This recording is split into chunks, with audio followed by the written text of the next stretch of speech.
Hi everyone, so I hope you all are doing great. मैं अपनी book belief mindset के final version पे काम कर रहा था तो मुझे याद आया कि इसकी ओरिजिन स्टोरी बहुत इंटरेस्टिंग है. सो इस वीडियो में दो चीजें आपके साथ शेयर करूंगा. One, the origin story of my book belief mindset, और दूसरा स्टीव जॉब्स की जो थ्योरी थी connect the dots, how it works in real life. So actually मैंने पिछले 6-8 महीने ज्यादातर स्पेंड किए एक पर्टिकुलर चीज पे, that is researching the Ramayan. So Ramayan के जितने भी पॉपुलर वर्जन है उनको मैंने रीड किया, कंपेयर किया और समझा कि how exactly this became so popular that पिछले 2000 सालों में there is not a single century और अ डेकेड जहां पे रामायण के ऊपर कोई रिसर्च ना हुई और कुछ लोगों ने उसके ऊपर काम नहीं किया हो. And then I researched on the character of Shri Ram कि what exactly was the thing which made a normal human being to Maryada Purushottam Shri Ram, who is being worshipped every single day and every year in form of Dashera and Deepavali. And all this work turned into my book, which is Shri Ram, our role model. तो जिसने ये book नहीं पढ़ी हो, please go to Amazon और इसको by करिए, पढ़िए, क्योंकि इस पे मैंने श्री राम के कैरेक्टर पे जितनी भी रिसर्च की है, that what made him great is there in this book. ठीक है, अब आगे आते हैं कि बिलीफ माइंडसेट जो मेरी आने वाली बुक है वो ओरिजिन कैसे हुई, उसका स्टार्ट कैसे हुआ. तो जब मैं श्री राम के कैरेक्टर को रिसर्च किया, उसका इस बुक को ड्राफ्ट किया, इस बुक को कंप्लीट किया, तो उसमें एक पर्टिकुलर चीज निकल के आई. वो थी कि व्हाट मेड श्री राम मर्यादा पुरुषोत्तम श्री राम.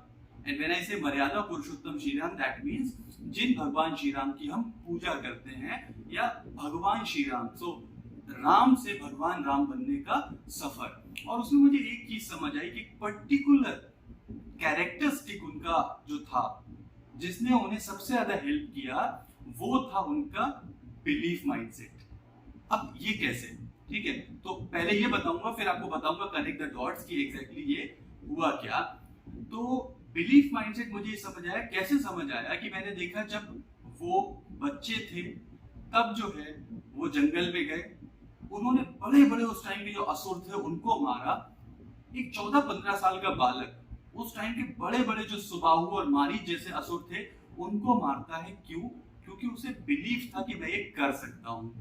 उसके बाद ऑफ कोर्स जो उनकी लाइफ में सबसे बड़ा टर्निंग पॉइंट आया, वो टर्निंग पॉइंट था उनका वनवास जाना. ठीक है, तो मैंने वो पर्टिकुलर वो सारी जगह भी विजिट की जहां जहां वो वनवास का उनका जो पथ था, ये समझने के लिए कि उनकी एग्जैक्टली जर्नी क्या थी. तो मैंने एक चीज देखी कि वो उनका बिलीफ माइंडसेट था कि जब उन्हें ये बोला गया कि उन्हें 14 साल के लिए वनवास जाना था, तो उन्हें इस चीज पे बिलीव था कि जो हो रहा है वो अच्छा ही हो रहा है. अब देखो, ये हम बाद में थ्योरी बना ले, वो भगवान थे, उनको सब पता था, रावण को वध करना था, दैट्स अ डिफरेंट स्टोरी. लेकिन अगर हम एक्चुअल स्टोरी में जाएं तो मुझे ऐसा लगता है कि he has the determined mindset. तो वो वहां जाते हैं, जाने के बाद आप देखिए कि वो सारी चीजें वो करते हैं जो उस टाइम पे प्रैक्टिकली इम्पॉसिबल थी. सबसे पहली इम्पॉसिबल चीज है कि प्रोबेबली एक राजा या एक राजकुमार 14 साल जंगल में रहता है, जिसमें शर्त ये थी कि वो किसी भी शहर में जाके नहीं रह सकता है, और वो भी अपनी भाई और अपनी पत्नी के साथ. दूसरा, वो पूरे रास्ते जो है जितनी प्रॉब्लम्स थी उनको इरेडिकेट करता है, राक्षसों को मारता है, उसके बाद जो है वो जाके रावण तक को मारता है. उन सब चीजों में एक चीज कॉमन थी, वो था उनका बिलीफ mindset. तो खैर, anyways, this is how exactly my book Belief Mindset came out, and the thought which I got कि यार श्री राम के अंदर जो सबसे कॉमन कैरेक्टरिस्टिक मैंने फाइंड आउट किया वो बिलीफ माइंडसेट था, और अब टाइम है इसके ऊपर लिखने का. And that's how I have written this book, and this book is scheduled to release in mid of July. तो ये बुक अवेलेबल होगी. अब बात करते हैं कनेक्ट द डॉट्स की, कि how in real life dots कैसे कनेक्ट होते हैं.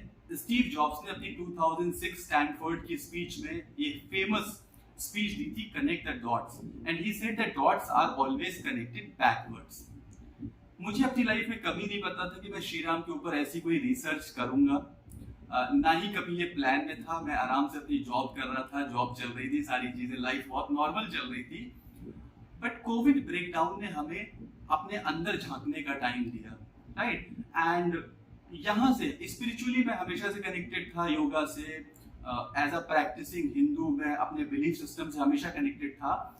बट जब मैं जैसे जैसे श्री राम के कैरेक्टरिस्टिक में गया, वैसे वैसे मुझे समझ आया कि हम बहुत रेजोनेट करते हैं और मैं डीपली कनेक्टेड हूँ भगवान राम से। तो खैर वहां से भगवान राम के ऊपर रिसर्च स्टार्ट हुई और भगवान राम से रिसर्च स्टार्ट करते करते जब जो रिसर्च कंप्लीट हुई तो वो एक बुक में कन्वर्ट हुई और वो बुक से एक थॉट आया दैट वाज कि भगवान राम का पूरा जो प्रोसेस था, जो माइंडसेट था, that was belief mindset and that originated another book which is the upcoming book belief mindset and that's how the dots are connected backwards, right. So वही जो स्टीव जॉब्स ने कहा था कि आप चलते जाओ, after 8-10 years, after few years, when you will look back, then you will see everything is connected. And that's how the dots are connected in my life. And the book happened because I worked on the character of Shri Ram, because I worked on this book, and because I understood what made Shri Ram actually Bhagwan Ram. So this is how the belief mindset is connected. This is how the belief mindset is created, and this is how my book belief mindset is actually realized. So अभी मैं final draft पे काम कर रहा हूँ. Hopefully by 30th of June I'm targeting that I should be submitting it to the publisher, then it should be published, and mid of July it should be available for you to read. So इस book में आपको proper एक process पता लगेगा how बहुत छोटी छोटी चीजें हमारी लाइफ में कैसे हमारे पूरे बिलीफ सिस्टम को टर्न अराउंड कर सकती हैं, plus complete action plan on how to develop the belief mindset and some stories जो मैंने पिछले 10, 15, 20 सालों की अपनी जर्नी में जिनको सुना, देखा, समझा, उनका एक compilation as a complete handbook which will make you a better human being and which will help you to do better in every area of your life. So that's it from my side. आप भी अपने life में वापस देखिए, अपने dots को connect करिए and then find out how the dots can help you become better in life. Thank you so much. एक और वीडियो में जल्दी आपसे मिलना होगा and then we'll talk about something else. Thanks a lot. Take care.